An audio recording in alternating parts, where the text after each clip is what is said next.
Jean-Marc, qu'est-ce que tu penses de cette sélection du Cameroun? Qu'est-ce que je pense Cette sélection de sélectionner de cette sélection du de Cameroun, l'effectif? de l'effectif. Qu'est-ce que tu penses? Bah, je pense que c'est un effectif à l'instar de la fédération hein, et du pays un peu, hein, si je veux dire, un peu chaotique. Hein. Je pense que c'est une liste un peu. Déjà, avant de parler de la liste, il faut décrire ce qui se passe autour de la fédération parce que ça fait partie aussi du football et on peut voir que le football camerounais va mal. Le football camerounais va très mal et c'est un fait. Malheureusement, on est dans un pays où lorsqu'on dit que le football camerounais va mal, on est taxé de quoi déjà, Ibou. Ibu, Ibu, Ibu. En tout cas, moi, l'Ibou, c'est un animal que j'aime bien, donc ça me dérange pas beaucoup. Mais le fait est là, le fait est là. Je veux dire, c'est dommage, mais le football camerounais va très mal. Je veux dire, ça va très mal quand on regarde, même avant de regarder l'équipe senior, on regarde l'effectif, on regarde nos équipes inférieures. On n'a pas joué la CAN, on n'a pas joué la CAN de 17, la Coupe du Monde, on n'a pas joué, on a été battu chez les femmes. Ça va mal. À l'inverse, quand on regarde l'équipe du Maroc, ça va très bien.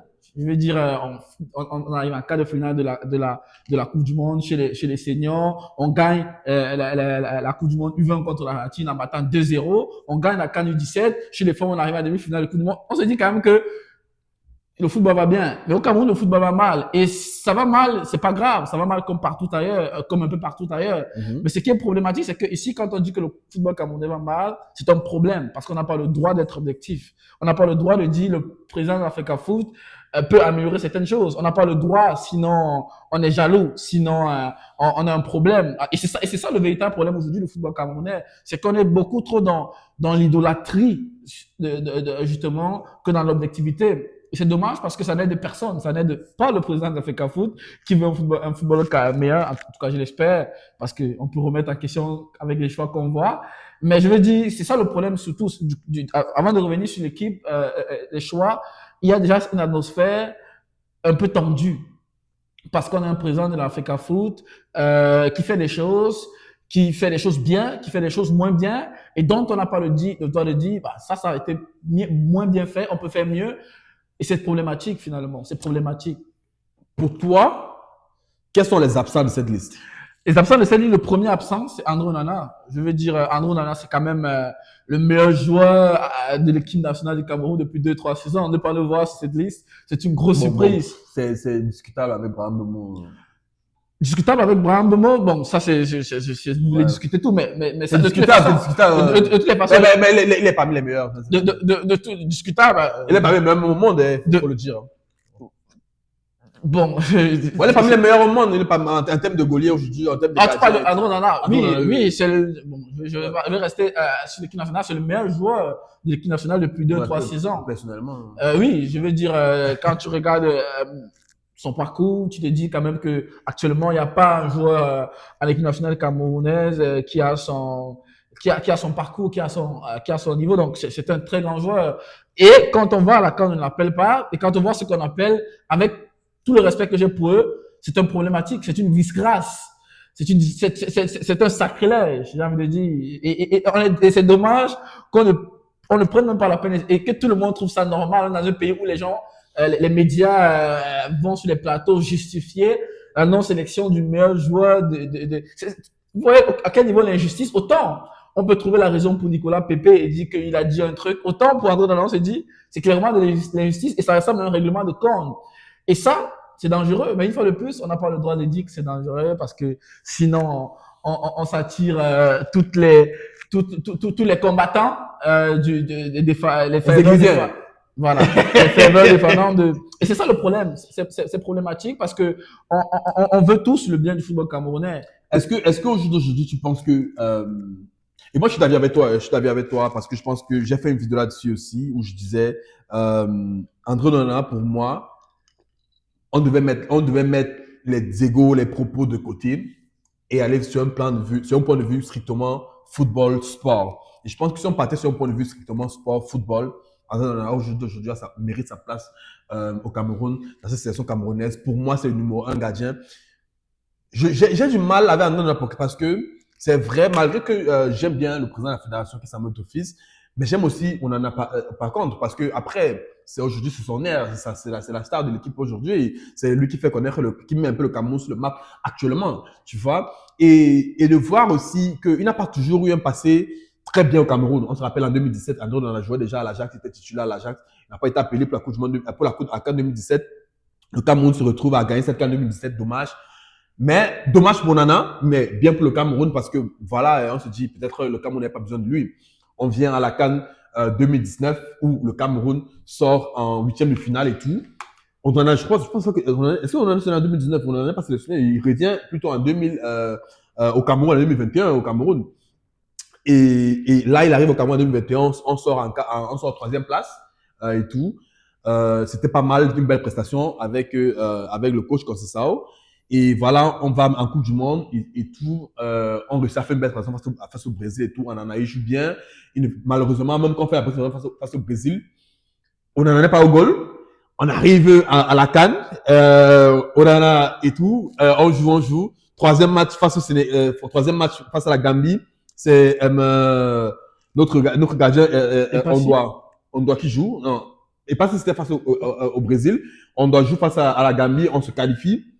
Est-ce qu'à la fin de la journée, on peut se dire, on a c'est le chat noir du Cameroun. En fait, quand il dit par chat noir, je veux dire la force du Cameroun. Parce qu'on a l'impression comme si, quand on n'en est pas là, le Cameroun a l'impression de bien jouer. Quand on en est là, malgré qu'il est le meilleur, comme tu l'as dit, le Cameroun a l'impression de pas bien jouer. Qu'est-ce qui se passe? Moi, personnellement, mon avis personnel, ne me prenez pas mal. Mon avis personnel, je pense qu'on en a mérite sa place au Cameroun. Je pense qu'il mérite d'être le gardien numéro 1 du Cameroun aujourd'hui. Mais est-ce que, on a vu 2017, il n'est pas là, on gagne la CAN. On a vu Cameroun fait son meilleur match face au Brésil, on en a un peu goal. On voit à la CAN, on fait le meilleur match, le Cameroun fait son meilleur match face à la Gambie, le Cameroun, on en a un peu goal. Il revient en tour de finale, on perd, tout ça. Est-ce que aujourd'hui, on peut se dire, d'un point de vue peut-être abstrait, que le Bonana, vraiment, c'est la force du Cameroun? Je comprends ta question. Déjà, moi, je crois pas au mysticisme. Moi, je crois à l'objectivité. Ouais. Et Onana, c'est le meilleur. Et on a appelé le meilleur. Peu importe, est-ce qu'il vient en paix, est-ce que, je veux dire, soit on est dans un pays de justice, d'objectivité, soit on ne l'est pas. Je veux dire, on ne peut pas dire que oui, parce qu'il n'est pas venu, pourquoi. Non, s'il est le meilleur, est-ce qu'il est le meilleur? Oui. Alors, quand on le laisse, je veux dire, qu'on l'appelle, c'est tout. Si on commence à entrer dans ça, on peut arriver à des conclusions où que toi tu ne seras pas d'accord. On peut dire, ok, oui, Paul Biya au pouvoir, il n'y a pas eu de guerre. Ouais, ça veut dire que il va rester parce que non, autant de choses. Autant de choses. Si on décide d'être objectif, bah, qu'on soit objectif sur toute la ligne. Je veux dire, et aujourd'hui, si on me dit, ok, il y a un meilleur joueur, meilleur gardien qu'Onana, c'est pour ça qu'on appelle pour Onana. Ok, j'achète, je suis preneur. Mais il n'y en a pas, malheureusement. On est très loin de là. Et donc, ouais, moi, je suis d'accord avec toi. Comme je l'ai dit, je suis d'accord avec toi. Bon, après, il y a des gens qui ont aussi sur les raisons, voir les personnes aussi les absents, naturellement. Gadju qui n'a pas été appelé, il n'a pas joué la dernière CAN aussi, il faut le rappeler. Il a joué parmi les qualifications de la CAN. On a joué avec lui, les qualifications, il a joué. On a les Ongla qui n'ont pas été appelés au milieu de terrain. On a les Mouminga Maleu qui n'ont pas été appelés en attaque. Et on a Abaka Vincent qui n'a pas été appelé. Mais je vais d'abord me focaliser un peu sur les autres joueurs. Est-ce que tu penses, avant de parler d'Abaka Vincent, est-ce que tu penses que ces joueurs-là, concrètement, méritent encore leur place au Cameroun? Je parle de Mouminga Maleu, je parle de. Est-ce que c'est des titulaires indiscutables aujourd'hui au Cameroun? Parce que Mouminga Maleu a fait la dernière CAN, il n'a pas fait une CAN fabuleuse. Gadju n'a pas fait la dernière CAN, Ongla a fait la dernière CAN. Est-ce que je pense aujourd'hui, le fait qu'on ne les a pas appelés, c'est un sacrilège? Non, je ne dirais pas que c'est un sacrilège, notamment que pour beaucoup de matins, là, déjà, ça fait longtemps qu'ils ne jouent pas. Ça fait 2-3 mois qu'ils n'en ont pas joué. Donc, ça, c'est facile à justifier.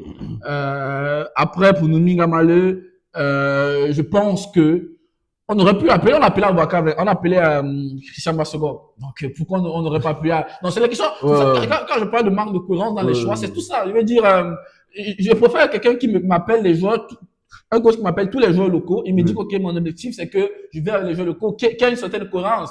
Mais tu n'appelles pas Gamaleu, tu appelles quand même Bassogor. Surtout quand on sait que récemment, les confrontations de l'équipe nationale, c'est Gamaleu qui a joué surtout. Et il a fait pas de piètres prestations. Donc, on se dit, Pourquoi tu n'as pas appelé? Peut-être que tu veux du renouveau, mais tu n'as rien appelé Basagot. Est-ce que tu veux du renouveau ou pas, ou bien c'est sélectif? Donc, je suis pour répondre à ta question directement.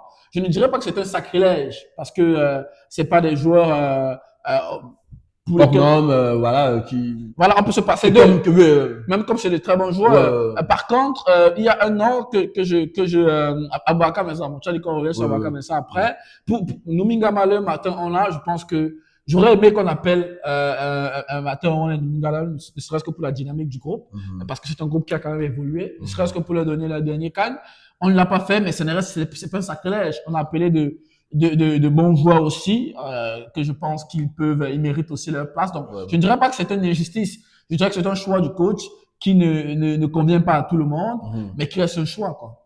Et aujourd'hui, est-ce que. On va revenir sur Basco parce qu'on va revenir sur Abouaka. Abouaka Vincent parce que franchement, je pense qu'on a un peu beaucoup à dire. C'est la vidéo là, mais désolé les gars, mais je pense que l'analyse.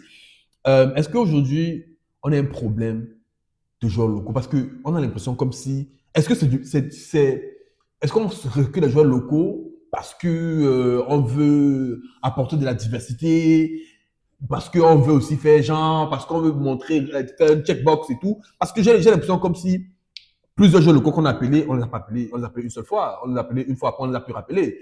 Est-ce qu'au jour d'aujourd'hui, le Cameroun a besoin de suivre des joueurs locaux? Parce que on a eu des joueurs controversés à la dernière CAN et tout ça là. On a eu tellement de joueurs. On a vu un joueur qu'on a mené à la Coupe du Monde en 2022 et tout, qui a fait des très belles choses. Il a donné la passe à Baka et tout. Est-ce qu'au jour d'aujourd'hui, on n'a pas besoin un peu de cohérence avec les joueurs locaux? Est-ce qu'on n'a pas besoin de plus, de mieux entraîner ces joueurs locaux qui peuvent aussi ouvrir aussi la porte pour eux, pour leur carrière? Ouais, c'est une question légitime. Le sélectionneur actuel, il a fait la plupart son parcours Localement. de manière dans le territoire local, dans le championnat local. Donc, s'il n'a pas appelé parce qu'il estime qu'il y a personne qui en vaut la peine. Après, avant de dire appeler les joueurs locaux, il faut voir le championnat comment ça se déroule. Le championnat aujourd'hui a beaucoup de problèmes.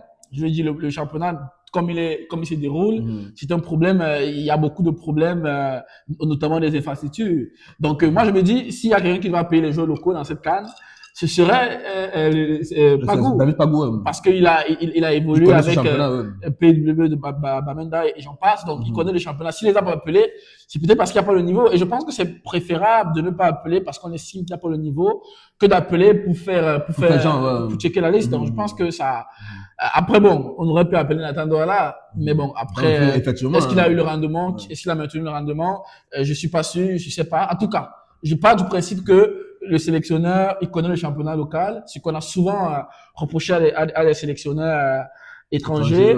Bon, s'il n'a pas appelé, c'est parce que il estime que, voilà, aucun joueur local ne mérite la sélection. Et bon, on va maintenant essayer de coller un mot maintenant sur Abouaka Vincent, qui naturellement a eu à faire de très belles choses pour le Cameroun par le passé. On a vu en 2017 avec Abouaka Vincent qui donne le but de la victoire en 2017 face à l'Égypte.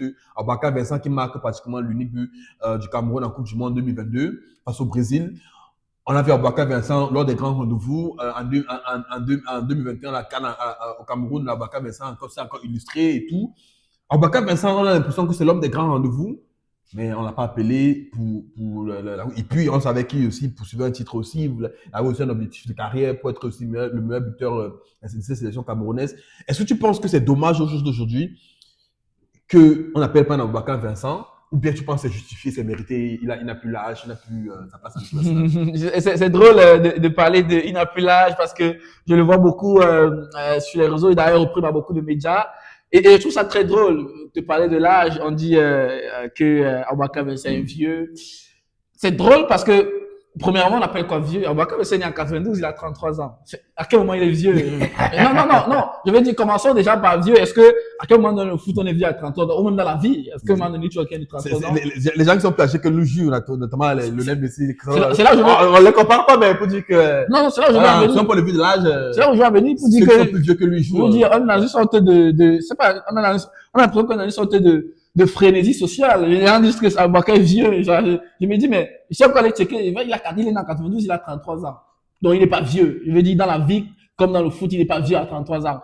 La deuxième chose, c'est que, à quel moment donné, le critère de vieillesse est un critère de sélection au foot. Jamais de la vie. Ça n'a jamais été un critère. Que tu aies 17 ans, que tu aies 50 ans, si tu as le rendement, tu es convoqué. Donc déjà, quand on parle de vieillesse, ça n'a pas sa place dans le football. Dans le football, tant que tu as du rendement, ça n'existe pas. Aucun sélectionneur sérieux n'avait dit qu'il appelait un joueur parce qu'il est vieux. Ça n'existe pas. Tu peux dire qu'il n'a pas le rendement, ok. Mais s'il a le rendement, qu'il ait 17 ans, qu'il ait 18 ans, qu'il ait 50 ans, qu'il ait 33 ans, et tu as plus le nom de Messi, mais il y en a beaucoup d'autres qui jouent en Europe, qui jouent dans l'équipe nationale, qui ont le rendement. Donc, parler de vieillesse, je trouve ça très absurde, premièrement. Et deuxièmement, Aboubakar Vincent, c'est quand même le deuxième meilleur, comme tu as dit, buteur de la sélection camerounaise. Aboubakar Vincent, c'est 7 buts et a 25 apparitions la saison dernière. Il n'y a personne actuellement qui fait mieux. Je veux dire, quand tu prends, si tu mélanges le ratio Kalita Young et comment il s'appelle, Christian Kofan. Christian Kofan, c'est 2 buts pour 18 apparitions. C'est 4 buts pour 18 apparitions, toutes compétitions confondues, Champions League, des trucs avec 2 passes décisives. Donc, même si on veut être objectif, on se dit quand même que on aurait pu appeler Aboubakar Vincent. Tu vois ce que je veux dire? Ouais. On aurait pu appeler Aboubakar Vincent. Et en plus de ça, même si on estime que les statistiques et puis il joue Aboubakar Vincent, ça reste quand même le capitaine. Ouais. Je veux dire, c'est lui qui a posé l'équipe nationale durant ces dernières années. Ça reste quand même le deuxième meilleur buteur de la CAN. Je veux dire, ça reste notre star à nous, en attaque. Tu vois ce que je veux dire? Donc, ne pas appeler Aboubakar Vincent, je trouve que je veux pas dire que c'est une erreur, mais on aurait pu appeler Aboubakar Vincent, ne serait-ce que pour ça, ne serait-ce que pour la symbolique, de dire qu'on a notre capitaine, c'est sa dernière sélection. Bon, faisons-le bien sortir. C'est tout. Je veux dire, il aurait pu jouer la CAN. La CAN, c'est 2 semaines, c'est même pas à peine 7 matchs. Donc, on peut le faire jouer. Je veux dire, ne serait-ce que pour ça, pour dire, OK, c'est notre capitaine emblématique et pour donner l'occasion aussi de battre son record. Après, bon, peut-être que d'autres ne voulaient pas qu'il batte son record. Je sais pas. C'est des choses qu'on entend. Mais ce que je veux dire, c'est que aujourd'hui, Aboubakar Vincent, pour moi, aurait pu être appelé. Je veux dire, Aboubakar Vincent aurait pu être appelé. On ne peut pas me parler de vieillesse pour quelqu'un qui a 33 ans. On m'aurait dit qu'il est sans club. Mais là, il n'est pas sans club. Parce que jusqu'à très récemment, il était sans club. Il n'est pas de sans club. Il joue en Ligue turque, à Trabzonspor, si je ne me trompe pas. Je sais plus où, mais il joue en Turquie. Donc, il a un club, il a un jambe, il a joué la dernière CAN, il a joué les matchs. Pourquoi ne pas appeler c'est notre capitaine? Donc, quand je parle des événements qui fragilisent une équipe nationale, c'est ce genre d'événements-ci. C'est-à-dire qu'on n'appelle pas. Bon, moi, je pense que aussi que, comme toi, je pense que, pour moi, c'est sans plus. Pour moi, je pense que Aboubakar Vincent aurait pu être sélectionné au Cameroun. Il n'a pas été sélectionné. Pour moi, je pense que, ben voilà. Oui, on aurait pu, est-ce qu'on aurait pu se servir de Aboubakar Vincent? Oui, est-ce qu'il pourrait apporter quelque chose dans le groupe? Oui, est-ce qu'il pourrait aider à la cohésion du groupe? Oui, mais pour moi, je me dis, ben il n'a pas été sélectionné. Bon, je me dis, il y a aussi des années où on a fait un traitement de faveur à Aboubakar Vincent, il faut se dire la vérité. Il y a le moment où il était sans club, il a été appelé, il a joué, c'est vrai qu'il a fait de très belles choses dans l'équipe nationale. Bon, après, moi, je me dis, on aurait pu l'appeler, hein, personnellement, mais pour moi, je pense que le plus gros manque ici, au Cameroun, c'est Andro Nana. Bon, Jean-Marc, peut-être le mot de la fin, on pourra revenir la semaine prochaine pour continuer avec notre vidéo. Le mot de la fin, qu'est-ce que tu attends au jour d'aujourd'hui de cette sélection camerounaise à cette CAN et notamment aussi, tu as cité Christian Kofan et Kaleta Young, qui sont des 2 jeunes pépites, n'est-ce pas, du Cameroun aujourd'hui, avec aussi, on peut aussi oublier aussi Namasso aussi qui est là. Qui sont aussi aussi Achu Avom aussi qui est là aussi, qui est aussi une très belle pépite. En fait, qu'est-ce que tu attends des pépites du Cameroun aujourd'hui? Ouais, déjà, naturellement, Kaleta Young et Christian Kofan. Tu parles beaucoup tu utilises beaucoup le mot pépite. La seule pépite que je vois dans ce que tu as cité, c'est Achu Avom qui montre d'excellentes choses à Lorient. Après, bon, Kaleta Young et comment il s'appelle celui de Bundesliga, de la Bundesliga et Christian Kofan. Ouais. C'est de très bons joueurs, mais je pense qu'on est un peu dans une sorte d'hyperbolisation. Je veux dire, ça reste de très bons joueurs, mais pépites, ça reste de très bons joueurs qui évoluent bien. Mais aujourd'hui, dit que c'est les pépites. Quand on regarde les attaques, ne serait-ce que dans notre poule, on se dit quand même qu'on exagère. Après, bon, c'est commun aux Camerounais. C'est très important de valoriser nos joueurs, mais je pense qu'on a fait un peu trop pour ces 2 joueurs. On a fait un peu trop dans le sens que Abaka Vincent, je reviens sur Abaka Vincent, aurait justement eu la chance d'être convoqué à leur place. Mais bon, pour mon avis, je pense que l'équipe nationale du Cameroun attend qu'il fasse j'attends qu'il sorte au moins de la poule, ce qui ne sera pas évident. Pour moi, ce serait déjà une grosse victoire. Je félicite beaucoup ceux qui ont été convoqués, notamment Pagou. C'est vrai que beaucoup de gens disent qu'il n'a pas une grosse expérience, mais bon, on commence quelque part. Mais il a été sélectionné joueur pendant Ouais, ouais, il était assez sélectionné, un longtemps. joueur sélectionné d'autres équipes nationaux jeunes d'ailleurs. Mais je veux dire, il n'a pas une grosse expérience à l'extérieur dans une grosse équipe, dans une grosse nation. Mhm. Beaucoup estiment que c'est un inconvénient. Moi, j'estime que on commence quelque part. Et de plus de façon, c'est toujours mieux de faire donner la chance à un frère camerounais de commencer que de donner à un étranger qui n'a pas de trucs. Donc, je pense que c'est une bonne occasion pour lui. J'ai beaucoup foi en lui. J'espère qu'il pourra nous faire sortir de cette canne avec honneur. Mais honnêtement, T'as pas grand-chose du Cameroun. non, déjà sortir des poules pour moi serait déjà un gros. Après, donc, comme on a dit, le Cameroun a souvent surpris, mais objectivement, T'as pas grand-chose. quand je regarde la poule, si on sort avec 3 points, c'est déjà une chose. Parce que le Mozambique aussi, on en parle pas beaucoup, mais je suis très surpris quand je vois les gens voir 3 points gagnés contre le Mozambique. Je rigole parce que je sais que ça peut très vite nous surprendre. On peut très vite voir le Mozambique se qualifier dans cette poule et voir les autres rester. Donc, moi, je dirais pour cette canne, pour notre poule, pour le Cameroun, ma première grande satisfaction serait déjà de voir le Cameroun sortir dépasser les poules. Ce serait déjà trop chaud, En demi-finale. une grande chose. Finalement, on sera donc à la même position que la fois dernière. Huitième de finale, on a critiqué Sélectionneur Rigobert la fois dernière pour sa prestation. À la huitième finale, disait le Cameroun aujourd'hui, c'est plus que la huitième finale et tout ça. C'est qui a notamment poussé son départ et tout. Donc, moi, je me dis, j'attends pas grand chose du Cameroun. Ce que le Cameroun me donne, je vais prendre. Personnellement, je suis Camerounais. J'espère qu'on fera quelque chose on fera quelque chose de bien. Je vois l'équipe en reconstruction. D'après la jeunesse, d'après ceux qu'on appelait, ce sont des jeunes et tout. L'équipe en reconstruction. Il y a quelques tauliers, notamment par exemple Bobo qui est le nouveau capitaine et tout. On attend de voir ce que ça va donner en tant que leadership de son côté. Moi, j'attends pas grand chose. Je suis un peu comme toi. Si on sort déjà des phases de poule, ça sera très bien. Et le CSE lui-même l'a dit. On doit être un peu assez humble dans l'approche de cette canne parce que c'est une équipe assez jeune qui n'ont pas encore eu l'expérience de cette canne et tout. Mais ce Sonnel a dit que ben, si on réussit à faire mieux que la fois dernière, ça sera déjà un exploit. Donc je pense que le sélecteur lui-même a mis un peu les rêves des Camerounais un peu en bas. Parce qu'on se rappelle à la Coupe du Monde, la fois dernière, on se disait, ben, le président dit on allait pour le gagner, mais après, c'est vrai on a fait mieux que d'autres Coupes du Monde, il faut se rappeler, parce que ça faisait longtemps que le Cameroun rentrait avec 0 points en Coupe du Monde. On a rentré avec 4 points, c'était pas mal. Mais voilà, on n'a pas traversé le premier tour.